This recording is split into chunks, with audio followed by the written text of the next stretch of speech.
you could sleep in the bed with 2 and 3 women and nobody's satisfied.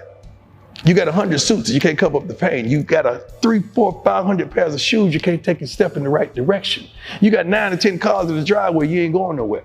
You got a 15,000 square foot house, but you ain't got a home. By the time you get to the bottom, because God is calling you collect, and you do not want to accept the charges because you know it's going to cost you something. So that ringing, that noise in your life that you can't turn it off. You up the bat and you 3 for 4 that night, and you stolen 3 bases, but that ringing is in your ears and in your head, and you cannot turn it off. You go on the football field and you dominate. You breaking up passes, you returning touchdowns, you high stepping, you doing your dance. But after the game, it's ringing, and you can't get this out of your head.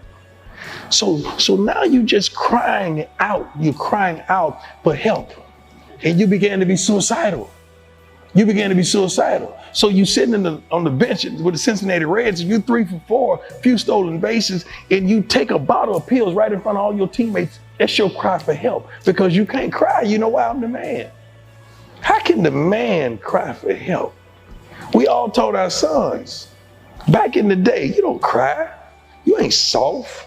You ain't no sissy. You don't cry. You don't tell nobody your problems. You internalize them. You man up. So That's how we grew up. If you're there, what's the word of hope that changes that? The word of hope is sooner or later, you're going to have to surrender. You're going to have to surrender. Because you may not see it now. You may not know it now. But life is so much better if you just surrender. Why you fight the fight that's already fixed? Surrender. I didn't really know what that meant when I see people on television come out. You know, the old Western, they came with their hands up. They're surrendering. They say, you got me. You got me. I'm not fighting no more. You got me. Don't shoot.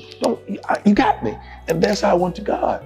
And see, I had a moment. That's why nobody can tell me nothing about the gospel of Christ Jesus. Nobody can tell me nothing about who he isn't, because I had a moment right in a room in Cincinnati, Ohio, a condo by myself. When I finally got on my knees that night and I surrendered, I said, Lord, if you here, take me, I'm yours.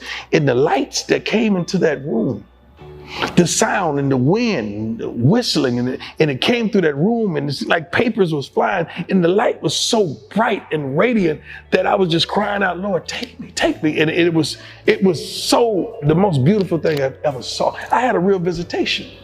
So for you, the gospel, accepting the gospel, was a very dramatic moment for you. My life has been dramatic. So how won't that scene been dramatic? You think my life has been mediocre? My life has been dramatic. So how's God going to come to me? So you've been living prime. God came to you in a prime way. Yes, because he wanted it to be real. Mm-hmm. He wanted me to see the authenticity and the real. And when I tell you he came. God has always spoken to me. And I always knew it was him. I just wasn't ready at that particular time to accept the charges because I felt like it was going to cost me too much. I could do this. I don't have to be perfect. Pastor, I just got to be present. God hadn't called me to be perfect. He called me to be present. God hadn't called me to the pulpit. He called me to the street. God ain't called me to the altar. He called me to the field. My ministry is everywhere I am. It's not just isolated in this place. It's everywhere I go.